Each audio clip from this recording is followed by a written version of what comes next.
Bine v-am găsit, bine v-am regăsit, dragilor din Zodia Capricorn, oriunde v-ați afla.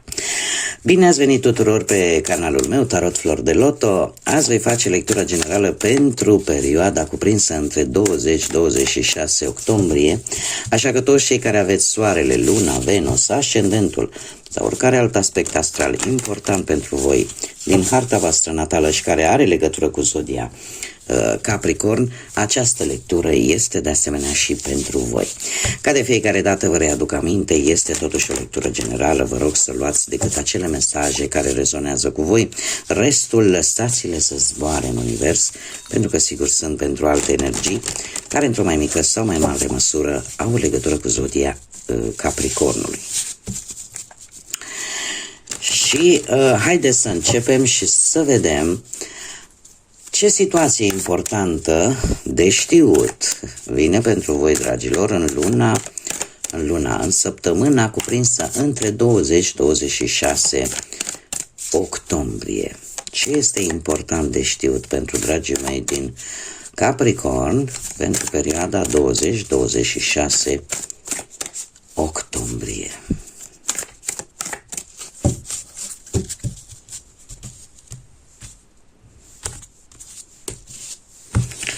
Să vedem.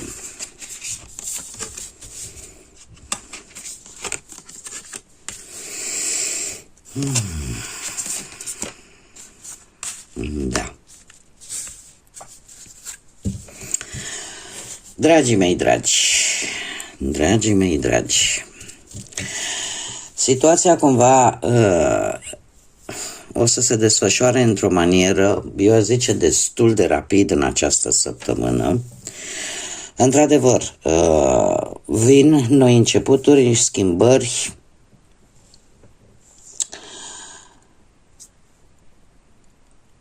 poate că unii dintre voi va trebui să renunțați la anumite lucruri toxice din viața voastră. În această săptămână se va definitiva o parte importantă a vieții voastre și bine ar fi să nu vă rezistați schimbării, da? Și să vă agățați de ceva din trecut, pentru că lucrul ăsta vă poate limita viitorul. Este un moment foarte bun în care ar trebui să acordați timp în a evalua cumva anumite schimbări necesare din viața voastră.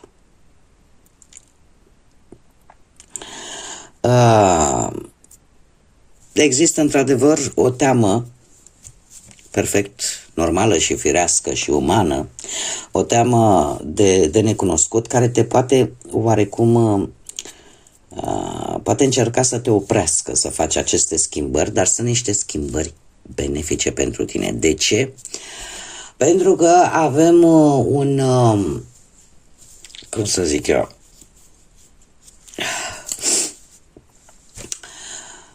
avem o preocupare, o stare de nervozitate, o stare un pic chiar de anxietate, vis-a-vis poate de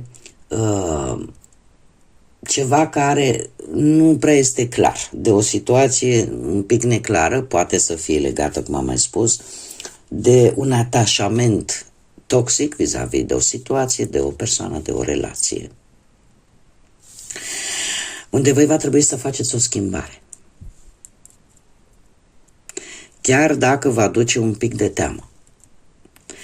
Chiar dacă vă aduce o teamă pentru că nu știți ce va urma, nu? Noile începuturi vin la pachet cu această nesiguranță, ce o să urmeze. Dar atunci n-ar mai fi, dacă am ști exact ce o să urmeze. Da? Putem specula, ca să zicem așa.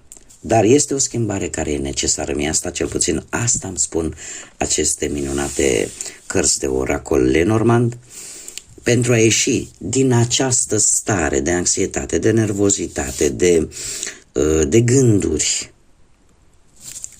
preocupante și pentru a traversa, ca să zic, toată această incertitudine, toată această stare de confuzie, da?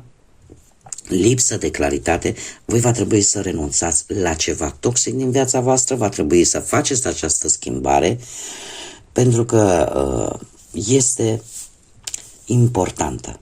Și este un moment important din viața voastră și un moment, aș zice, oportun de a face această schimbare atât de necesară. Asta e ce transmite Lenormandul. Haideți să vedem ce ne spune și tarotul. Ce vine pentru dragii mei din Capricorn în perioada 20-26 octombrie, atât pe plan profesional, financiar sau sentimental. Haideți să vedem.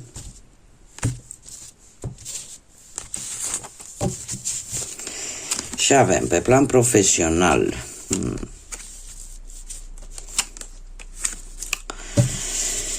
Hei. Pe plan profesional se pare că lucrurile sunt destul de complicate, aș spune. Pe plan profesional, exact când erați pe punctul de a definitiva ceva legat de viața voastră profesională în general, legat de muncă, ceva s-a întâmplat. Ceva s-a întâmplat care, nu știu, ori poate că a adus anumite tensiuni la locul de muncă, ori poate că a adus o negociere destul de dificilă, ori poate că exact în momentul în care puteai obține un job, a apărut o piedică sau a apărut altcineva care să vrea același post, da? Deci a apărut o piedică care pe voi, cu acest 10 de spade, v-a adus o decepție. De ce?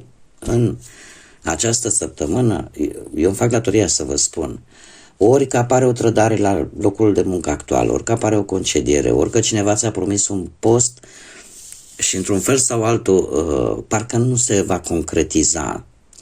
Și asta vă rănește, asta vă decepționează. Avem de asemenea un 7 de spade.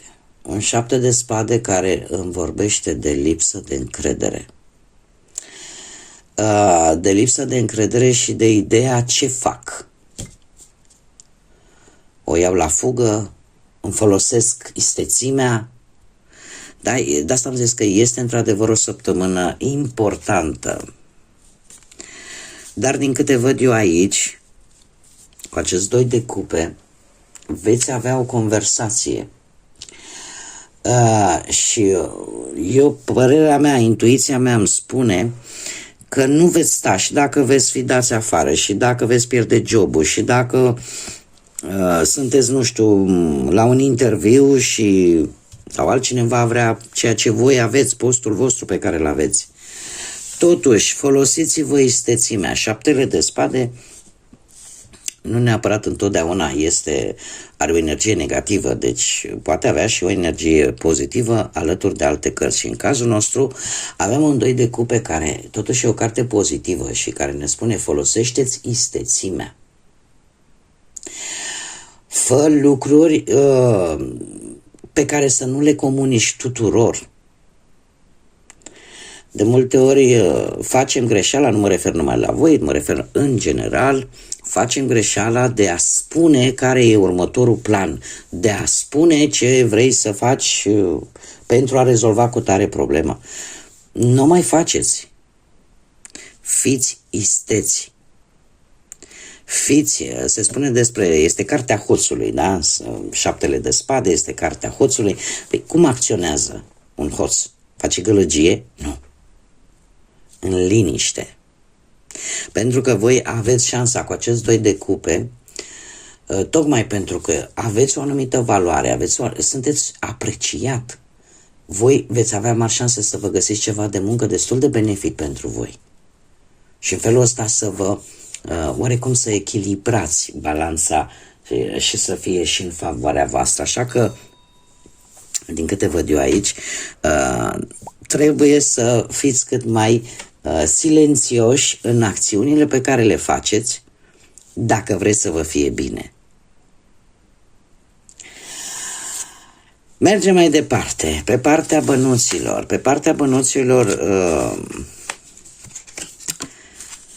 Partea bănuților zice că nu stați chiar atât de rău. Avem o zodia Gemeni aici, nu știu dacă rezonează cu voi, poate unii dintre voi aveți, poate un ascendent în Gemeni. E vorba de o decizie vis-a-vis de o anumită sumă de bani care vă va intra, cum să spun eu, dar pe timp limitat. Nu vorbim de sume de bani, nu știu, cum ar fi, de exemplu, o pensie sau, nu știu, orice, sau salariu, da? Este ceva pe timp limitat, un beneficiu care nu este foarte mare, dar care este binevenit. Iar acest beneficiu, dacă nu vorbim de un beneficiu pe o perioadă limitată de timp, 3 luni, 6 luni, cel mult un an de zile, putem vorbi pur și simplu de o anumită sumă de bănuți care intră la voi, intră în casa voastră și care vă poate aduce, cum să spun eu,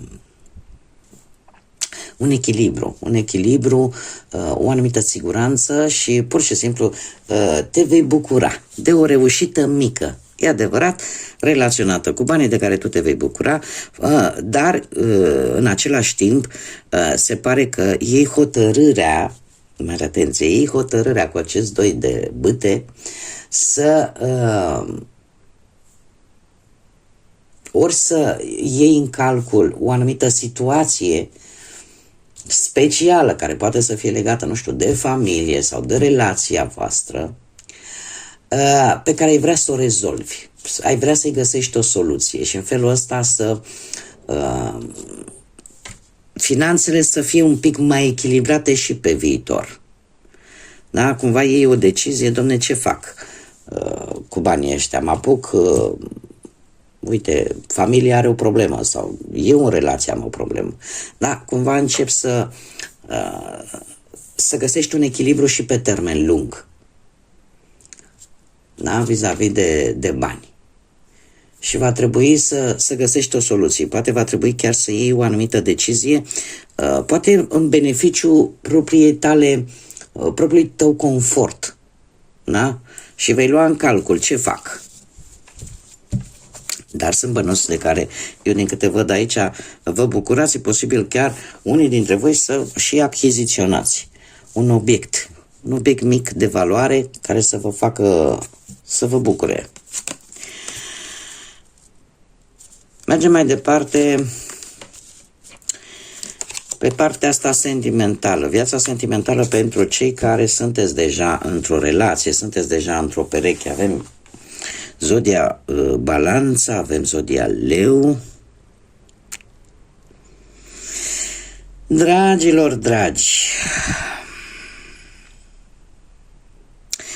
voi în această perioadă nu veți arăta. Nu știu dacă deocamdată sunteți în mijlocul unui proces.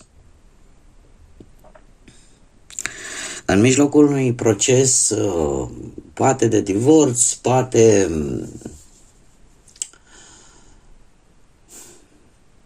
încercați oarecum să rezolvați, poate o problemă în relația voastră. Și sunteți destul de optimiști sau poate că nu arătați de fapt ce se întâmplă în interiorul vostru.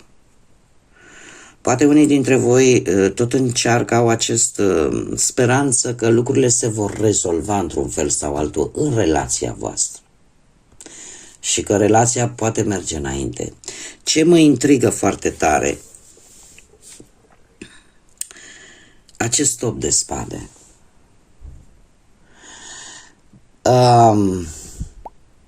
Până la sfârșitul acestei săptămâni, probabil că va trebui să reevaluați relația.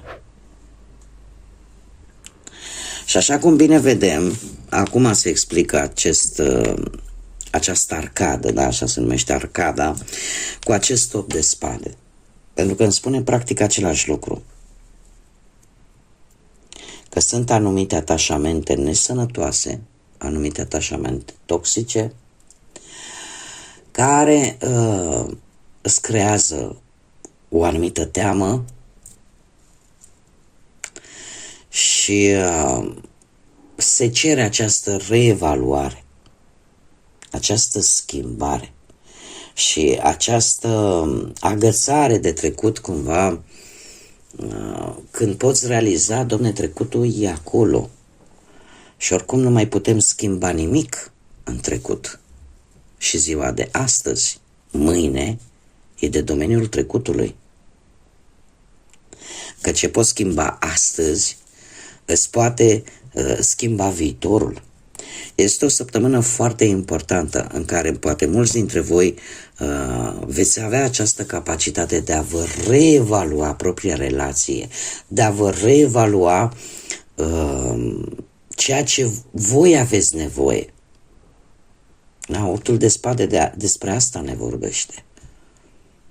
Despre acea teamă care te poate bloca într-o relație poate rea. Într-o relație total nesănătoasă care ție să nu-ți mai aducă absolut nimic. Eu din câte văd aici, într-adevăr, există, cum să spun eu, ideea asta de a face ceea ce este corect, de a face ceea ce este drept, optimismul de care voi dați dovadă, dar eu cred că este doar, cum să spun, un optimism. Știți cum e, că și optimismul ăsta este bun, dar până la o anumită limită. Pentru că nu poți să speri la infinit în ceva care știi că îți face rău. Sau să aștepți ca ceva să se schimbe pentru simplu motiv că tu tot speri. Și atunci, într-adevăr, tocmai de aceea mi-au ieșit și cărțile de Lenormand în aceeași conjunctură. Nu te îmbăta cu apă rece. Și se pare că, într-adevăr, această reevaluare va veni și va fi un moment important pentru voi, dragilor, mai ales pentru cei care sunteți angrenați într-o relație. Cel puțin mie asta îmi spun cărțile. Cei care sunteți singurei,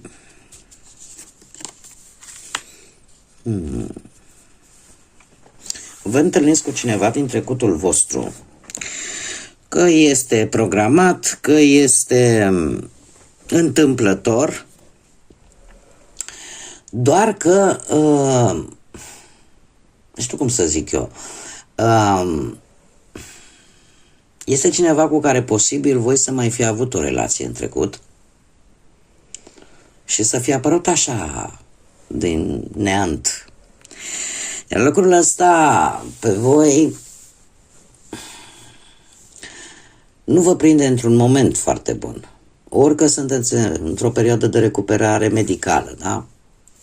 Și nu aveți nici starea necesară, poate medicală, să ieșiți, să comunicați, să vă ocupați de acest aspect, sau pur și simplu nu e bun momentul pentru că nu știu, ați traversat o perioadă destul de dificilă și pur și simplu nu vă simțiți în stare, poate atât din punct de vedere fizic, dar cât și mental. Avem totuși un 7 de monede, care îmi vorbește despre totuși șanse destul de mari ca acea persoană la care voi vă gândiți să se îndrepte către voi. Sunteți într-o perioadă în care nu prea vă place să pierdeți timpul. Nu prea vă place să pierdeți timpul și atunci vă veți canaliza strict pe ce considerați voi că va merge și să eliminați ceea ce considerați că nu va merge. Totuși, șansele ca persoana inimii voastre să se îndrepte către voi sunt. Chiar dacă vă încearcă o anumită teamă de a nu da greș. Da? Sunteți totuși, după această mică pauză, veți fi mult mai încrezători în voi, mult mai puternici și eu aș spune că sunt șanse, o veți lua așa pas cu pas și nu vă veți mai grăbi. Chiar dacă sunteți conștienți că rezultatele cumva nu or să vină foarte rapid, dar cumva sunteți mult mai înțelepți. Și o luați așa pe îndelete, bătrânește. Și asta, într-adevăr, poate duce în timp la dezvoltarea unei relații. Acum, nu știu dacă neapărat cu această energie din trecutul vostru sau cu alta. Cert este că voi în acest moment nu sunteți, sau săptămâna aceasta nu veți fi în cele mai bune condiții, ca să zic așa, de a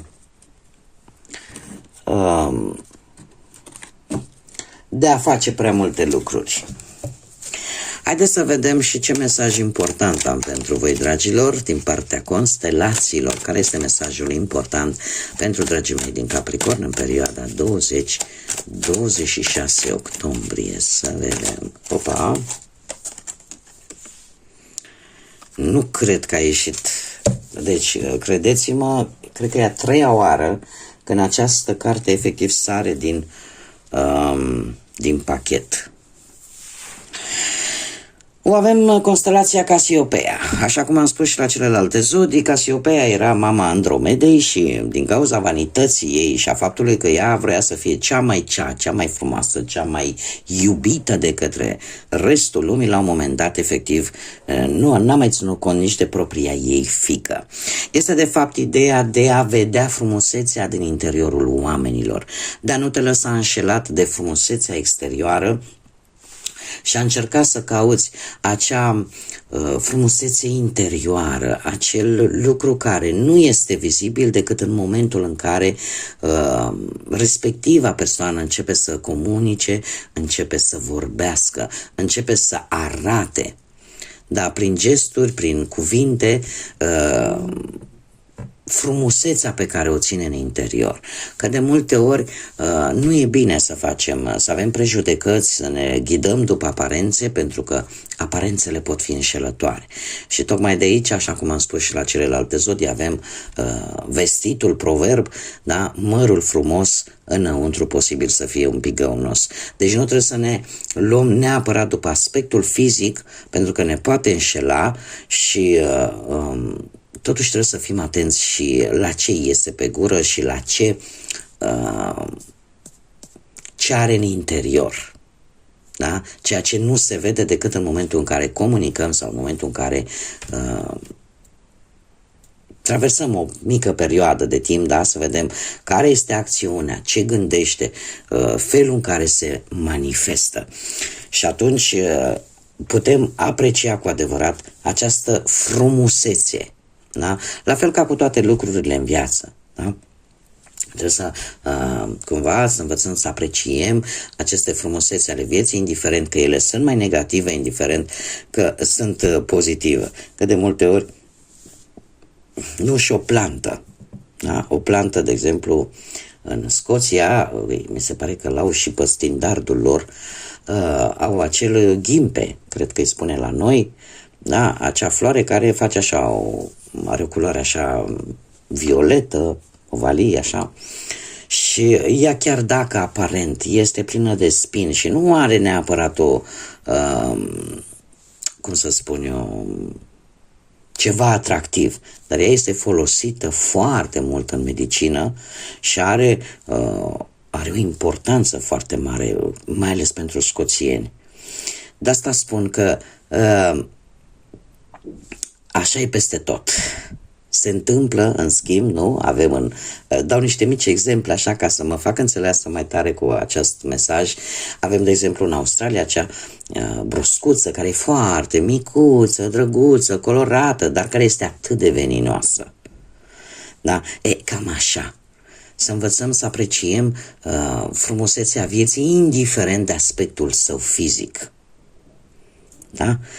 Cam asta este mesajul important, să fim atenți și la alte lucruri, nu numai la ce se vede. Bun, dragilor, cam atât am avut pentru voi. Eu vă mulțumesc pentru atenție, desigur mulțumesc tuturor celor care, ca de fiecare dată, mă sprijină prin intermediul like-urilor, comentariilor, distribuirilor, faptului că vă abonați. Sunt lucruri foarte importante pentru toți creatorii de conținut, la fel ca și mine, cu atât mai mult și pentru mine. Așa că eu vă mulțumesc tare mult pentru toate aceste lucruri. Sunt gratuite, decât dorință și putință există. Până data viitoare, când ne vom reîntâlni la o nouă lectură, eu vă doresc tot binele din lume, să aveți o săptămână minunată, să aveți o săptămână înțeleaptă, plină de multă lumină, atât în suflete cât și în gânduri. Așa că până data viitoare, multă energie pozitivă și, desigur, să fiți iubiți, dragilor.